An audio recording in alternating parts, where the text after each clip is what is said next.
പാച്ചി കിച്ചണിലേക്ക് ഏവർക്കും സ്വാഗതം. ഞാൻ ഇന്നിവിടെ ഉണ്ടാക്കാൻ പോകുന്നത് ഒരു ക്യാരറ്റ് കേക്കാണ്. അതിന് ആവശ്യമായ സാധനങ്ങൾ എന്തെന്നും അതെങ്ങനെയാണ് ഉണ്ടാക്കുന്നതെന്ന് നമുക്ക് നോക്കാം. ആദ്യം ക്യാരറ്റ് കേക്ക് ഉണ്ടാക്കുന്നതിലേക്ക് 1 കപ്പ് ക്യാരറ്റ് ഗ്രേറ്റ് ചെയ്ത് വെച്ചതാണിത്. പിന്നീട് മൊത്തത്തിൽ 1 കപ്പ് പഞ്ചസാര നമുക്കിതിലേക്ക് ആവശ്യമുണ്ട്.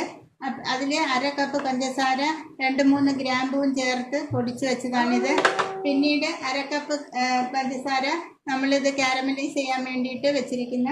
പിന്നീട് ഇത് മൈദ, 1 കപ്പ് മൈദ, അതിലേക്ക് 1 സ്പൂൺ കോൺഫ്ലവറും 1/2 സ്പൂൺ ബേക്കിംഗ് പൗഡറും 1 നുള്ള് ഉപ്പും ചേർത്ത് 2-3 പ്രാവശ്യം ഒന്ന് അരിച്ച് വെച്ചതാണ്.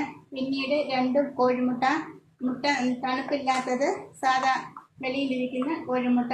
പിന്നീട് കുറച്ച് 2-3 സ്പൂൺ നട്ട്സ് പൊടിച്ച് വെച്ചത്, ക്രഷ് ചെയ്ത് വെച്ചത്, വാനില എസൻസ് അല്ലെങ്കിൽ ഇത് വാനില പൗഡറാണ്. പിന്നെ ഇതിലേക്ക് 1/2 കപ്പ് സൺഫ്ലവർ ഓയില്, പിന്നീട് 2-3 സ്പൂൺ ഉണക്കമുന്തിരി. ഇത്രയും സാധനങ്ങളാണ് ഇതിലേക്ക് വേണ്ടത്. ഇനി ഇതെങ്ങനെ ഉണ്ടാക്കുന്നതെന്ന് നമുക്ക് നോക്കാം.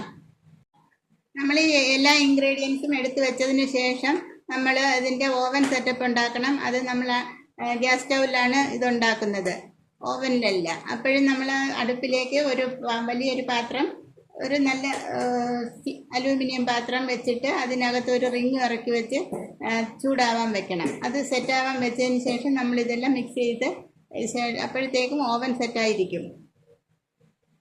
കേക്ക് ഉണ്ടാക്കാൻ വേണ്ടിയിട്ട് ഞാൻ ഇതുപോലൊരു പാത്രമാണ് എടുക്കുന്നത്. ഒരു സാധാ പാത്രമാണ് ഇത്. നല്ല ഉണങ്ങിയ ഒരു പാത്രം. ഇതിലേക്ക് അല്പം നെയ്യോ എണ്ണയോ പുരട്ടിയിട്ട് അതിലിത്തിരി മൈദാപ്പൊടി ഇട്ട് നമുക്കതൊന്ന് ഡസ്റ്റ് ചെയ്തെടുക്കാം.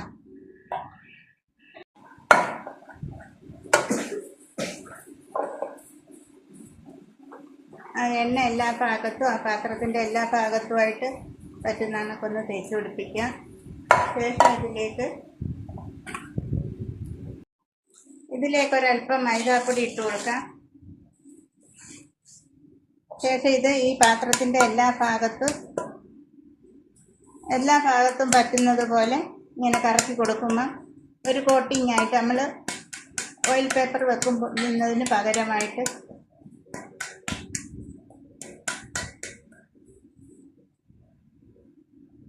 പിന്നീട് അതങ്ങ് കൊട്ടിക്കളയുമ്പം ഈ പാത്രത്തിൽ ഫുള്ളായിട്ടൊരു കോട്ടിങ് ആയിട്ടിരിക്കും. ഇതെല്ലാം നമ്മളിത് കേക്ക് മിക്സ് ചെയ്യുന്നതിന് മുമ്പ് ഇതൊക്കെ സെറ്റാക്കി വെക്കണം. ഓവൻ സെറ്റപ്പും ചൂടാവാൻ വെക്കണം, ഇതും സെറ്റാക്കി വെക്കണം. ശേഷം നമ്മളിത് മിക്സിങ് തുടങ്ങണം. ഈ പഞ്ചസാര ഇട്ടിട്ട് നമ്മൾ ഉടനെ ഇട്ട് ഇളക്കിയൊന്നും വേണ്ട. കുറച്ച് നേരം ഇങ്ങനെ ചെറിയ തീയിൽ വെക്കുമ്പോൾ ഇത് തനിയെ അലിഞ്ഞു വരും. ഇത് തീ കൂട്ടി വെക്കൽ, ചെറിയ തീയിലാണ് നമ്മളിത് അലിയിച്ചെടുക്കേണ്ടത്. ഇപ്പം പഞ്ചസാരയൊക്കെ അലിഞ്ഞ് വരുന്നുണ്ട്.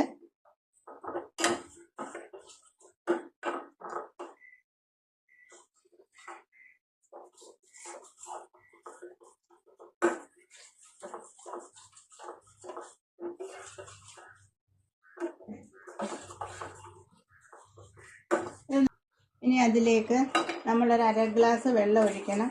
ഈ വെള്ളം ഒഴിക്കുമ്പോൾ കുറച്ച് സൂക്ഷിച്ച് വേണം, ഇത് പൊട്ടിത്തെറിക്കാനൊക്കെ ഇതുണ്ട്. അതുകൊണ്ട് ദൂരെ നിന്ന് വേണം ഇത് ഒഴിക്കാൻ.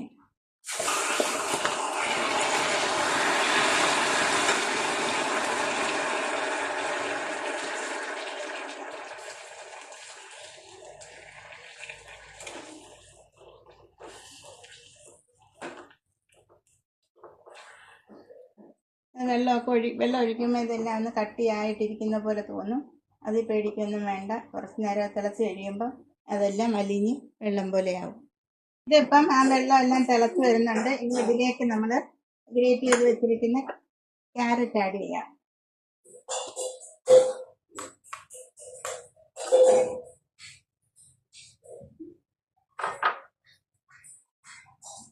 ക്യാരറ്റ് ആ വെള്ളത്തിൽ കിടന്ന് നല്ലതുപോലെ തിളച്ച് വെള്ളമൊക്കെ ഒന്ന് വറ്റി വരണം. ഈ ഗ്രേപ്സും അതിൻ്റെ കൂടെ നമുക്ക് ആഡ് ചെയ്യാം. ഗ്രേപ്സ് എല്ലാം ഉണക്കമുന്തിരി. ക്യാരറ്റെല്ലാം വെന്ത് വെള്ളമെല്ലാം വറ്റി, കുറച്ച് വെള്ളമുണ്ട്, അതങ്ങനെ ഇരിക്കട്ടെ, കുഴപ്പമില്ല. തണുക്കുമ്പോൾ അത് ശരിയാവും. ഇനി നമ്മൾ തീ ഓഫ് ചെയ്യണം. ഇതുപോലെ ഉണങ്ങി ഒരു വെള്ളമില്ലാത്ത ഒരു മിക്സിയുടെ ജാറിലേക്ക് 2 മുട്ട പൊട്ടിച്ചൊഴിക്കാം.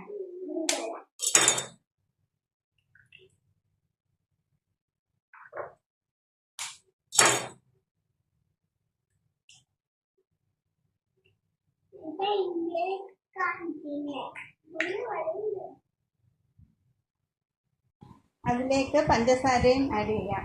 പഞ്ചസാര പൊടിച്ച് വെച്ച പഞ്ചസാര ഇട്ട് കൊടുക്കാം.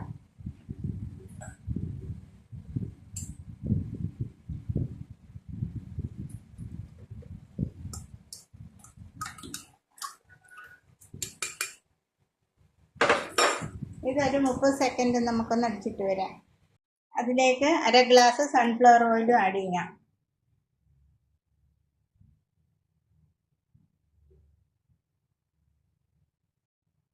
ഇത് അടിച്ചിട്ട് വരാം.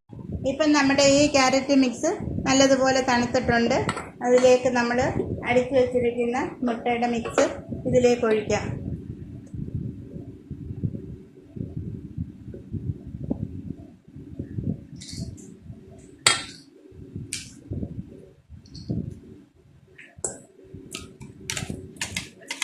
അതിലേക്ക് നമുക്ക് ഈ മൈദാപ്പൊടി, മൈദയുടെ ബേക്കിംഗ് പൗഡറും കോൺഫ്ലവറും ചേർത്തുള്ള മൈദാപ്പൊടിയാണ്. അതിട്ട് കുറച്ചിട്ട് മിക്സ് ചെയ്തെടുക്കാം.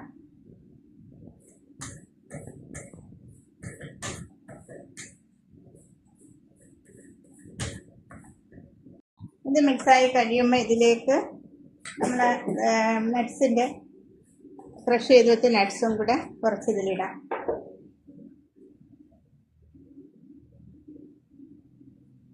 ഇത് ഒരുപാടിട്ട് മിക്സ് ചെയ്യേണ്ട ഒന്നും കാര്യമില്ല. ഇത് മൊത്തത്തിലൊന്ന് മിക്സായി കിട്ടിയാൽ മാത്രം മതി. ഇനി ഇത് നമുക്കിതിലേക്ക് കേക്കിൻ്റെ ടിന്നിലേക്ക് ഇടാം. ഇട്ട് ഇത് മിക്സ് എല്ലാം അതിലിട്ട ശേഷം ഇതൊന്ന് ടാപ്പ് ചെയ്യണം. ഇങ്ങനെ ഇതിൽ എയർ ബബിൾസ് ഒക്കെ പോകാൻ വേണ്ടിയിട്ട് ചെറുതായിട്ടൊന്ന് ടാപ്പ് ചെയ്യണം.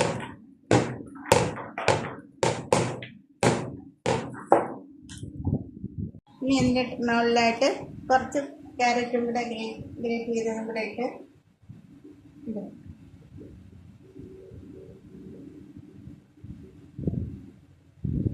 നട്ട്സ് ക്രഷ് ചെയ്തത് ഇച്ചിരി അതിൻ്റെ മുകളിലിട്ടോട്ടിടാം.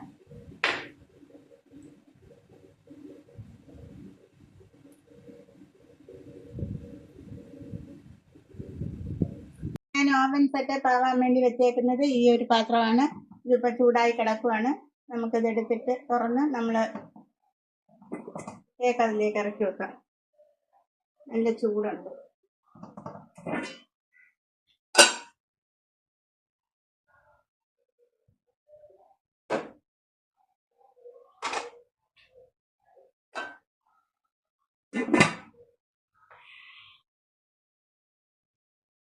ഇത് ഒരു 45 മിനിറ്റോളം ഒരു മീഡിയം ഫ്ലെയിമിൽ, അത് കഴിഞ്ഞിട്ട് ലോ ഫ്ലെയിമിലുമായിട്ട് കേക്ക് ബേക്ക് ചെയ്തെടുക്കാം നമുക്ക്. അത് തന്നെ.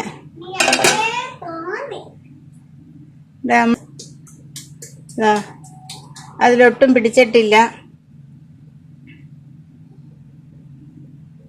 ഈർക്കിൽ നല്ല ഇതായിട്ടിരിക്കുന്നു, ക്ലീൻ. ഇതെല്ലാം ഒന്ന് ഒരു കത്തിയോ ഒരു സ്പൂണോ വെച്ചൊന്ന് ഇളക്കി കൊടുക്കുമ്പോൾ അതങ്ങ് ഇളവി വരും. തണുത്ത ശേഷം ഇനി അത് നമുക്ക് തിരിച്ചിടാം. സോഫ്റ്റായിട്ടുള്ള കേക്ക് നല്ല സ്പോഞ്ചി ആയിട്ടിരിക്കുന്ന റെഡി ആയിട്ടുണ്ട്. ഇത് കട്ട് ചെയ്ത് കാണിച്ച്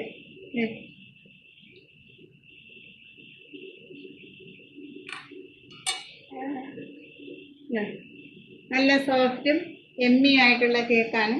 എല്ലാവരും ട്രൈ ചെയ്ത് നോക്കണം. കേക്ക് ഇഷ്ടമാവുകയാണെങ്കിൽ ലൈക്ക് ചെയ്യണം, ഷെയർ ചെയ്യണം, സബ്സ്ക്രൈബ് ചെയ്യണം. Thank you.